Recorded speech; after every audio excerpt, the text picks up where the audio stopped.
Mga kwento ni Felmo.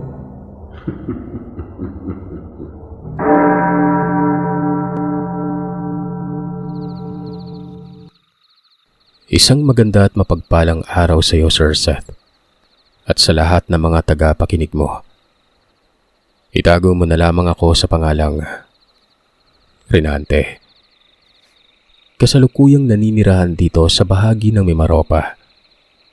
Hindi ko na lamang sasabihin pa ang eksaktong lugar o kung saan ito banda. Ang dahilan niyan, magpasa hanggang ngayon ay dito pa rin ako naninirahan.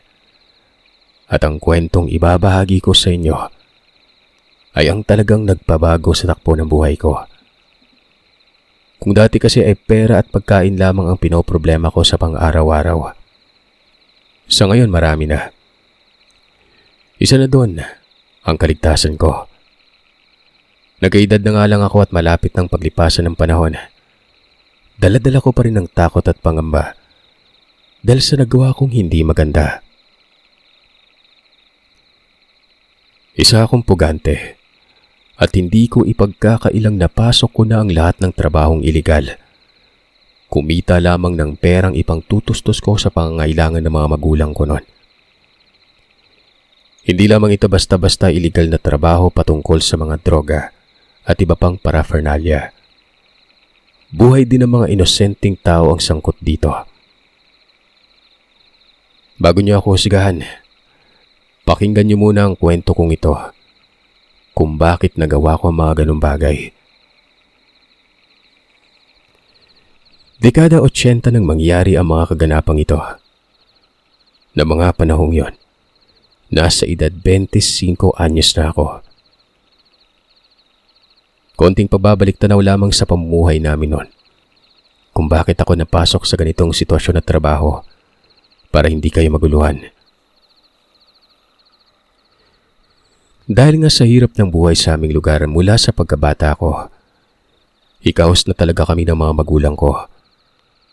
Hindi ako nakapagtapos sa pag-aaral o nakatungtong man lamang ng sekundarya kagaya ng iba. Hanggang ika-4 na baitang lamang sa elementaryang natapos ko.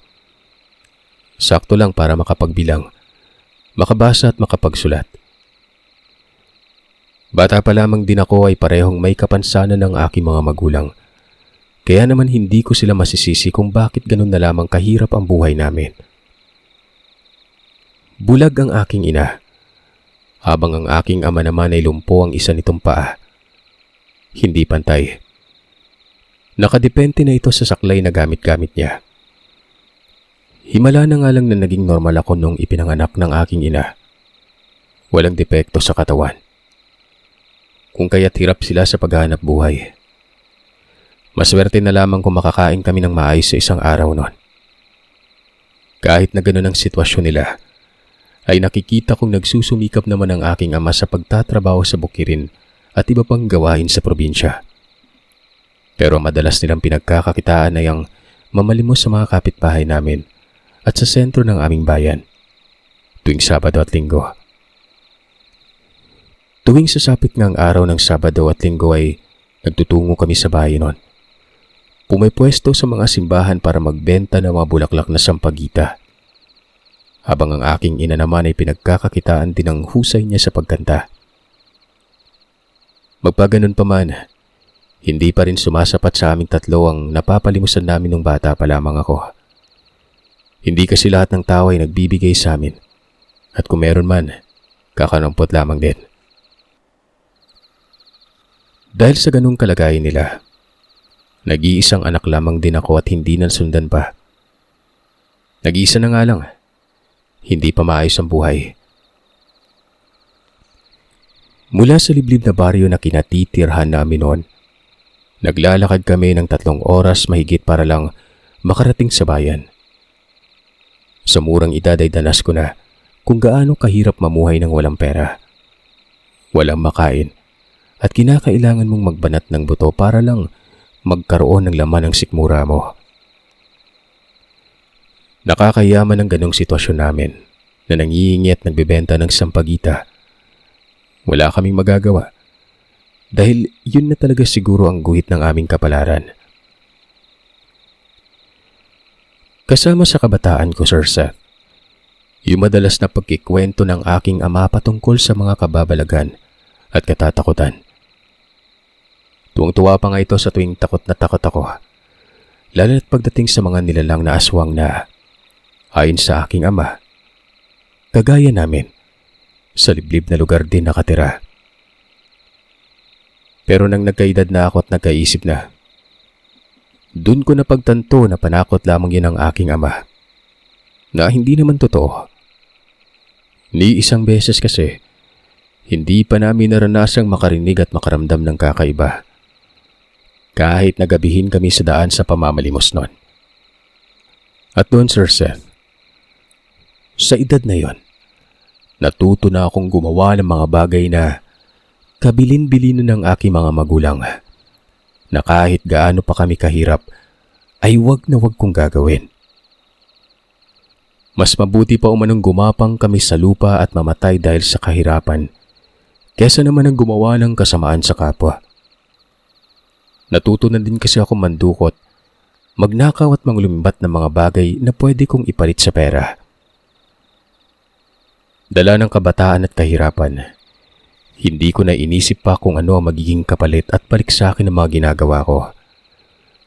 Lalo na't noong magkaroon ako ng kakilalang tawagin na lamang natin sa pangalang Otep. Naging sanggang dikit ko na ito. Kagaya ko, salat din sa buhay si Otep. Kaya naman napasok din ito sa pandurukot at pandanakaw. Pero mas batak ito kaysa sa akin na nakakaramdam pa ako ng takot sa tuwing ginagawa ko yon. Si Otep, hindi yun nagdadalawang isip kapag nakakita na ng punterya o pagnanakawan. Tuwang-tuwa pa tuwing hinahabol siya ng mga taong ninanakawan niya. Halos kabisado din lahat ni Otep ang pasikot-sikot sa sentro ng bayan. Kahit na hindi ito doon nakatira, at sa karatig baryo pa namin naninirahan yon. Nung una, pilit kong inililihim sa aking ama ang ginagawa ko. Pero hindi naglaon, nalaman niya ito. Tutol man, wala din siyang nagawa sa naging pasya ko. Kahit anong galit at palo kasi ang gawin niya sa akin ay bumabalik at bumabalik pa rin ako sa pagnanakaw. Sa ganung paraan kasi, nakakaraos kami at nakakakain ng matinong pagkain. Kahit na may galit at dismayado ang aking ama sa mga ginagawa ko, nanahimik na nga lang ito. Nagsawa na siguro kakapalo at saway sa akin noon. Pero mababakas pa rin sa kanyang mukha ang kadismayahan. At sa tuwing inaabutan ko ito ng pera, hindi niya yon tinatanggap. Kahit nga nakakapag-uwi na ako na makakain sa bahay namin, at minsan sumusobra pang dala ko, mas pinipili pa rin ang aking ama na magbenta ng sampagita sa sentro tuwing Sabado at Linggo, kasama si nanay.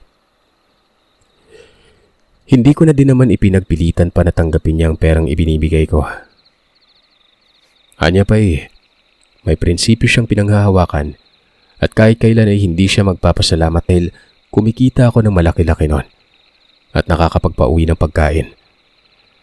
Galing umano yon sa kasamaan at hindi patas para sa ibang mga tao na nagpapakahirap pamuhay.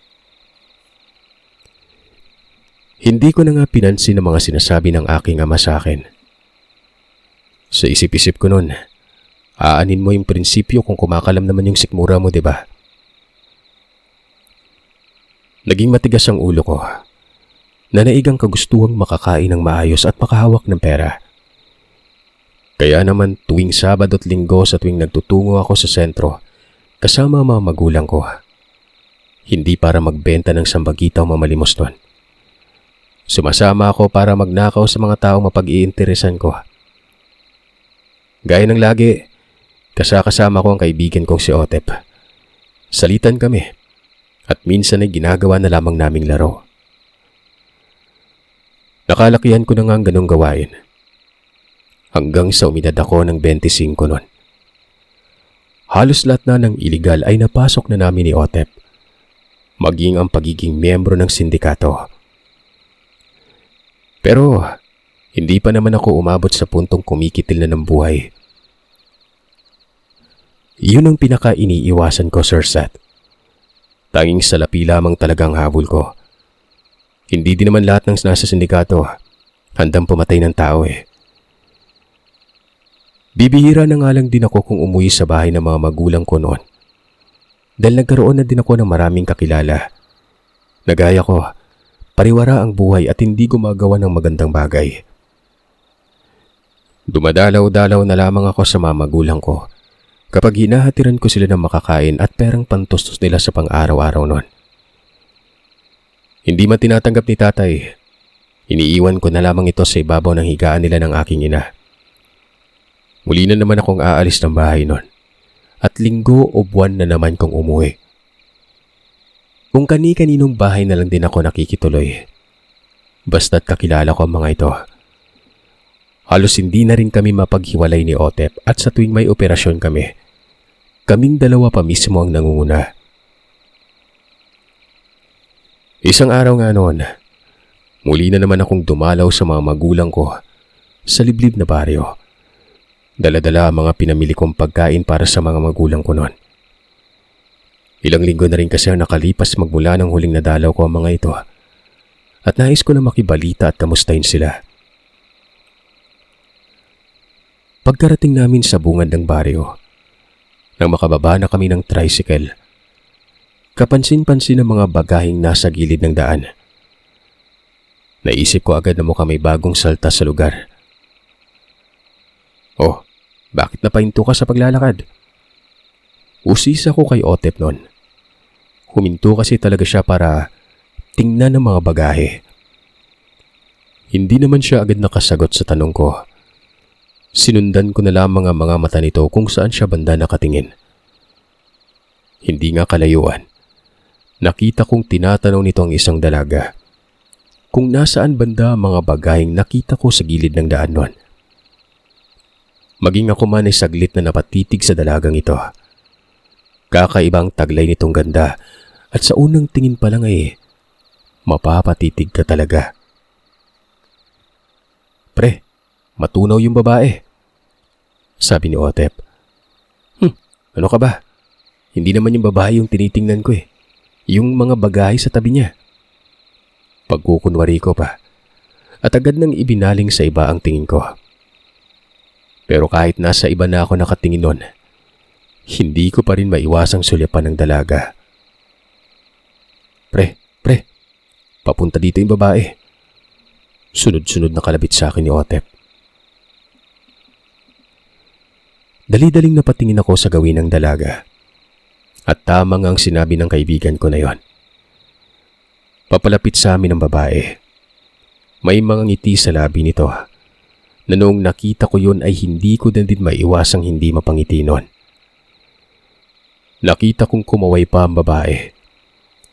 Nang sipatin ko ang kaibigan ko ay mabilis itong gumantay ng kaway. Itataas ko na sana ang kamay ko para kawayan din ang babaeng yon. Pero nang malapit na ito sa kinatatayuan namin ni Otep, ay ang siyang paglabas naman mula sa likuran namin ng isa pang dalaga at nagmamadaling lumapit sa dilag. Mabilis na nagyakapan ng dalawa at narinig kong nagkamustahan. Oh, kaway-kaway ka pa ha. Ibaba mo na yan. Puna ako sa kaibigan kong baka sa mukha yung pagkapahiya dahil sa ginawa niya. Ngingiti-ngiti pa kami. Hindi naman pala kami ang iningitian ng dalaga nun. Kilala mo ba sila? Rinig kong tanong ng dilag sa kakarating lang na babae. Sabay naman na tumingin sa amin ang dalawa. Hindi eh. Tara na. Tulungan na kita sa mga dala mo at baka maabutan tayo ng ulan. Tugon ng isang dalaga nun. Dahil sa pagkapahiya ay napabuga na lamang ako ng hininga at iiling-iling na tumalikod. Kala ko pa naman jackpot na tayo. Nako, hindi pala. Wika ni Otep. Masyado kasing asumero. Tara na nga nang makarating na tayo sa bahay. Baka hindi pa kumakain sila inay eh. Pag-aaya ko sa kaibigan ko at natatawa na lamang nun.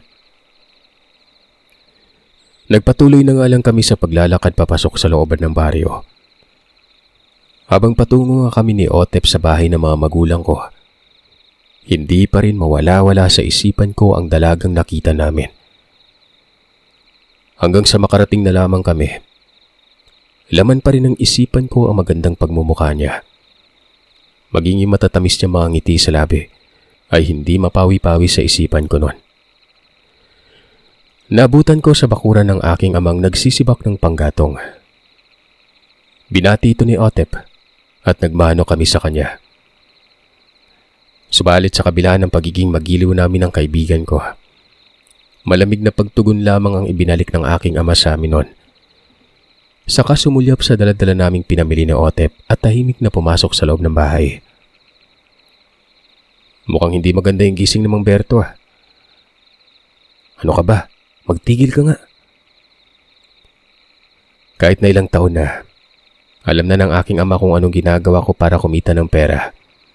Hindi pa rin maalis-alis sa sarili nito ang saloobin niya sa akin. Ramdam ko pa rin yun sa tuwing umuuwi ako at tumaadalaw sa kanila ng aking ina. Simang, andito na yung anak mo. Irinig kong wika ng aking ama pagkapasok niya sa loob ng bahay. Kamusta kayo dito, tay? May dala-dala kami mga pinamili galing sa bayan. Halika, tay. Kumain po muna tayo. San pala si inay? Sunod-sunod na wika ko habang hindi pa rin nawawala ang mga pilit ng ngiti sa labi ko noon.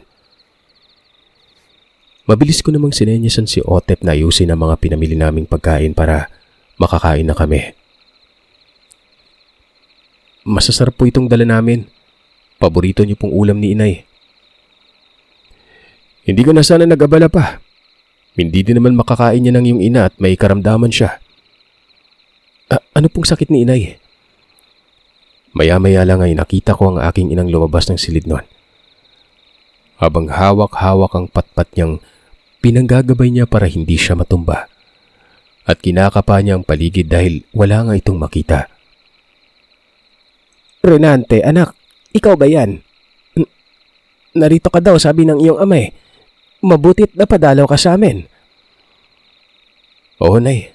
Ako po ito. Namimiss ko kasi kayo at nag-aalala ko kung ano yung kalagayan niyo ni itay.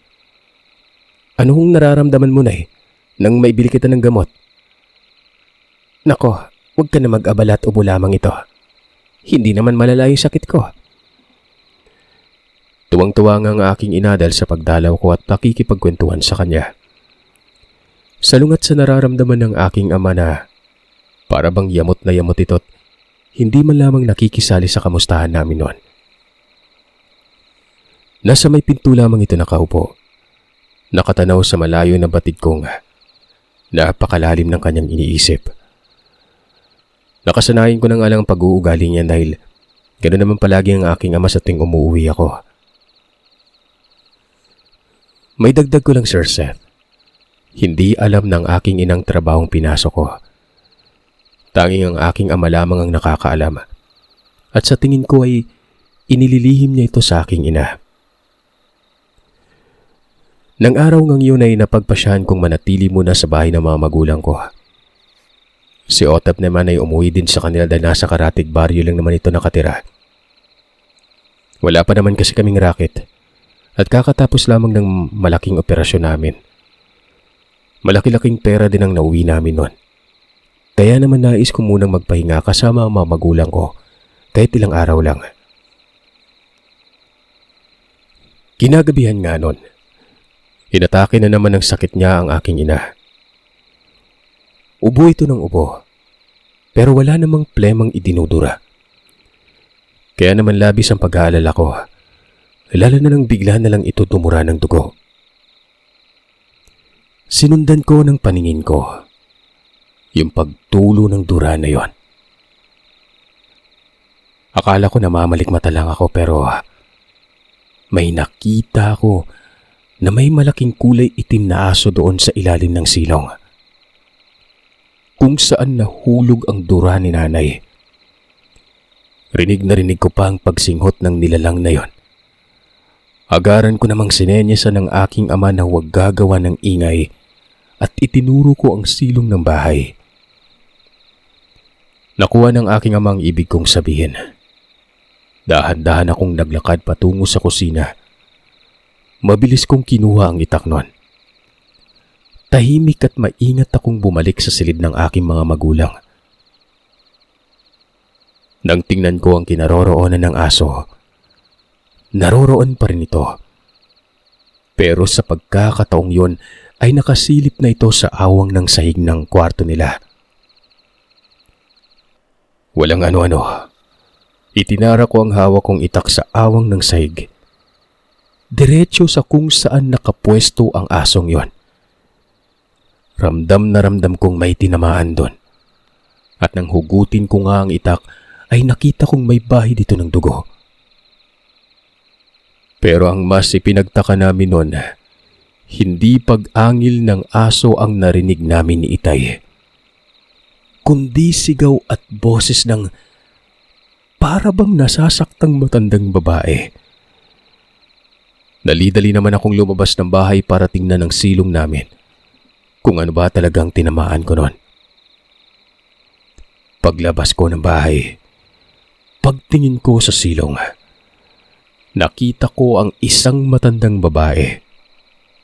Nagmamadali itong gumapang palabas ng silong at nagkukumahog na tumakbo papalayo. Hahabulin ko pa sana ang matandang babae. Nang walang ano-ano, bigla na lamang itong nawala. Pero pagkalagpas nito sa isang puno ng saging sa likuran, isang aso nang nakita ko noon.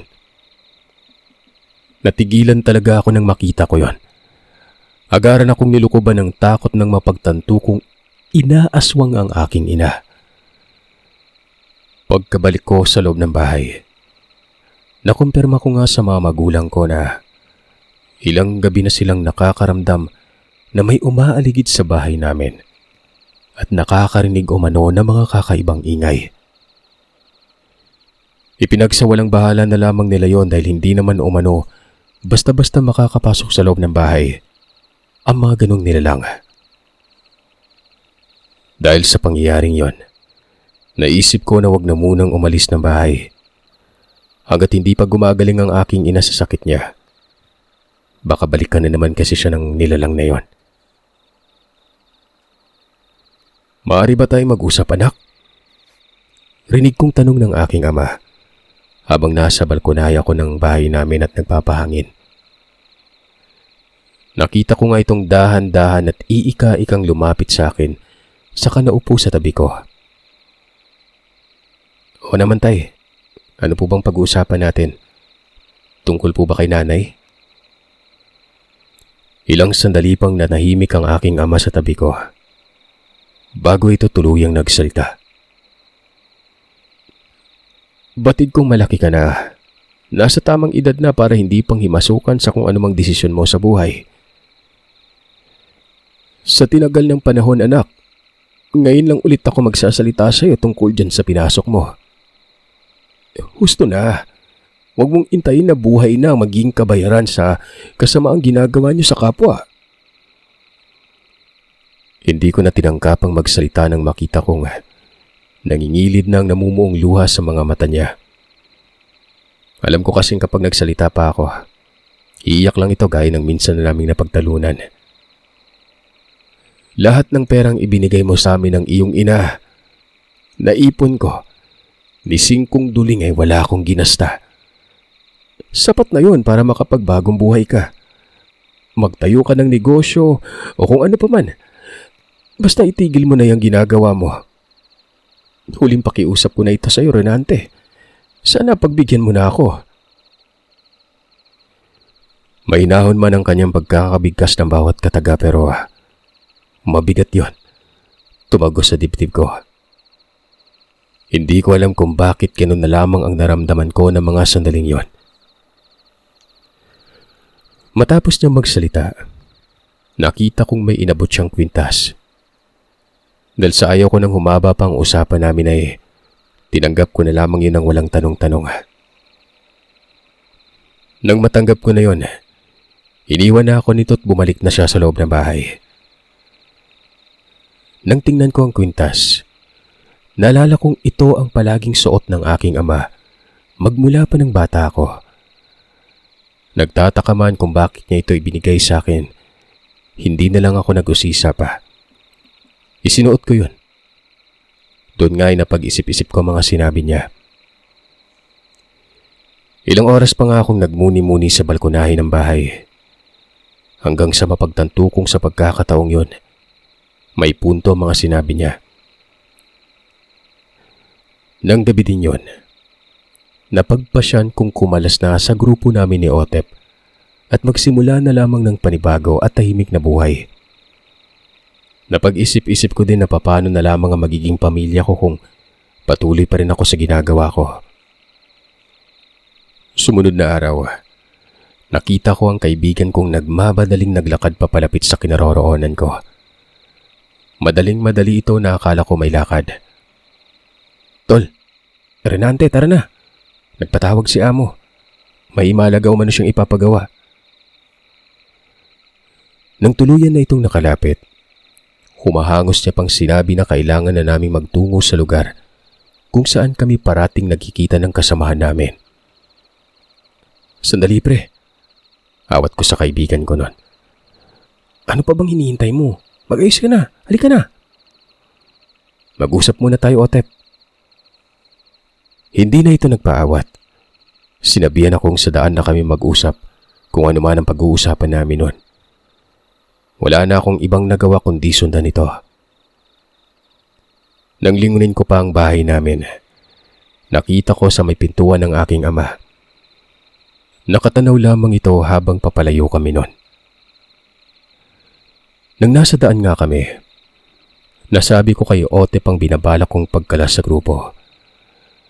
Inakala niya pang nagbibiro ako dahil yun na ang gawaing nakagisna naming dalawa. Kaya naman hindi siya lubos makapaniwala nang sabihin kong seryoso ako sa naging pasya ko at nais ko nang bigyan ng maayos na pamumuhay ang mga magulang ko dahil tumatanda na mga ito. Kung seryoso ka na nga sa gusto mo huwag na nating palampasin yung ipapagawang ito ni amo. Kunin natin nang sa ganun, ito na magiging huling trabaho natin. Di pa nga natin alam kung ano ipapagawa niya, Otep Kukunin na kaagad. Kahit ano pa yan, tiyak kung kaya naman siguro natin. Napapailing na lang ako nun. Nagmadali na nga kami. Pagkarating namin sa lugar na pinagtitipunan namin, naroroon na din ang iba pa naming kasamahan. Naghihintay na lamang ang mga itong dumating ang amo. Kapwa kaming lahat nagtataka kung anong ipag-uutos nito dahil biglaan ang naging patawag niya. Kaya naman parang mga bubuyog ang mga kasama naming nagtatanungan at nag-uusap noon. Isang oras ang lumipas. Dumating si amo. Takang-taka kami dahil sa dinami-dami naming naroroon. Sinadya talaga kami nitong kausapin ni Otep kasamang isa naming kasama na si Damian. Amo, bakit 3 lang kaming pinatawag mo? Ano po ba yung ipag-uutos mo? Tanong ni Otep noon. Sa inyong 3 ako may tiwala. Napakahalaga ng ipapagawa ko sa inyo. At alam ko magagampanan ninyo ito ng walang kahirap-hirap. Abot magkabilang tenga naman ang ngiti ni Otep sa narinig niya. At kuwang-kuha nitong tiwala ng amo namin. Simple lang yung gagawin nyo. Maglilibing lang kayo ng kahon. Bukas ng ating gabi. Dagdag pa nito. Doon nga ay pinaliwanag na niya kung ano ang gagawin namin sa kahon na sinasabi niya. Dadalhin lamang umano ito sa malayo at liblib na lugar. Saka doon ililibing. Kung iisipin mo ay napakadali lamang. Kaya naman walang pag-aalinlangang tinanggap ng kaibigan ko ang pinapagawa sa amin ng amo namin. Lalo na, nang malaman ni Otep na malaking halaga ang kapalit ng pinapagawa nito. Lingid sa kaalaman namin nun, matindi palang kakaharapin namin. Nang araw na yun ay hindi namin nakita ang kahon na sinasabi ng amo. Ayon kasi sa kanya, balikan na lamang namin yun kinabukasan ng gabi at dadalhin yun sa pinagtipunan namin. Mahigpit niya pa kaming binili na dapat walang makakita sa gagawin namin at kahit anong mangyari, dapat ay madispatcha namin ang kahon nang hindi binubuksan. Kapag nagawa namin yon, sa kanya na lamang ibibigay ang malaking halaga na kapalit ng pagod namin. Matapos namin mag-usap, hindi na kami umalis pa sa pinagtipunan namin. Nagpasyang doon na lang magpalipas ng araw. Nagsiuwian na lamang iba naming kasamahan. Habang kami, hinihintay na lamang ang pagdating ng kahon na sinasabi ni Amo noon. Makaraan ng mahabang oras na pag-aantay. Kinabukasan, dakong 6:00 ng hapon nang dumating ang kahon. Hirap na hirap pa ang 5 katao na buhatin yon at ibaba sa tapat ng pinto ng bahay na kinaroroonan namin. Kaya naman laking pagtataka namin, Sir Seth. Hindi namin inaasahang ang kahon na yon kasing laki ng ataol. Napakunot-noo talaga ako nang makita kong gawa yun sa kahoy na nara. Tanda na mabigat talaga yon. Nalintikan na. Kaya naman pala napakalaking kalaga ang kapalit nito. Ang laki din pala. Reklamo ni Damian. Napailing na lamang at napatawa ang kaibigan ko. Nagpatulong na nga lang kami sa 5 lalaki na isakay sa sasakyang jeep ang kahon na yon. Kayong bahala dyan ah. Tiyakan yung hindi naabuti ng bukas yan at mailibing na. Sige, sige. Matapos na mabilis na nga nagpaalam ang mga ito, umalis na. Saan naman natin yan ililibing? Tanong ni Otep. May alam ba kayo? Sa laki niyan baka may makakita sa atin at maabutan tayo sa pag-ukay ng malilibingan yan. Tanong at paliwanag ni Damian. Habang nag-uusap at nagpaplano ang dalawa, ay nakatingin lang ako sa kahong nasa loob na ng jeep. Naagaw kasi talaga noon ang atensyon ko at may mga nakaukit na kakaiba sa ibabaw ng kahon na yon. Tila ba mga simbolo at may mga letra pa na tiyak kong lingwaheng Latin ang nakaukit. Nakita ko pang may bahid ng dugo ang ibang parte ng kahon na yon. Kaya naman kinutuban ako ng kakaiba. Pre Renante, ikaw ba may alam ka kung saan natin pwedeng ilibing yan? Bilis na, magdidilim na eh. Tanong ni Otep na nagpabalik sa ulirat ko noon. Baga niya pa akong tinapik sa balikat. Tinuro ang kalangitan na noong tingnan ko ay magdidilim na nga. Sa dulo ng baryo namin, may paanan ng bundok doon. Doon natin ilibing yan. Magmadali na kayo. Wala sa sariling tugon ko at ako na mismo ang nagmaneho ng sasakyan. Mabilis nang sumampa ang dalawa at tinuntun na namin ang daan patungo sa baryong kinatitira ng mga magulang ko. Sa pinakadulo kasi noon ay wala na talagang kabahayan at tanging masukal na kagubatan na kung susungin mo pa ay dadalhin ka na sa kabundukan. Habang binabaybay nga namin ang daan ay palakas ng palakas ang kabang nararamdaman ko. Sa unang pagkakataon, Sir Seth, sa mahabang panahon na gumagawa ako ng iligal, hindi ko maipaliwanag ang nararamdaman ko noon. Pinagpapawisan ako ng malamig at ramdam kong nanginginig ang kalamnan ko. Kaya naman panay ang pagbuga ng malalim na hininga ko para pakalmahin ang sarili. Nararamdaman ko ding dahan-dahang umiinit ang kwintas na bigay sa akin ng aking ama nung huling pag-uusap namin noon, na para bang unti-unting nagbabagang uling. Pero hinayaan ko na lamang yon at hindi na pinansin pa. Ayos ka lang ba, pre? Tanong ni Otep noon. Tanging pagtango na lamang ang naging tugon ko. Sa tingin nyo, ano kaya yung laman ng kahon na yan? Tanong pa nito. Wala akong idea. Baka mga parapernalya o di kaya armas. Sa bigat ba naman yan eh? Kung armas yan, ba't naman ipapadispatch ni Amo yan?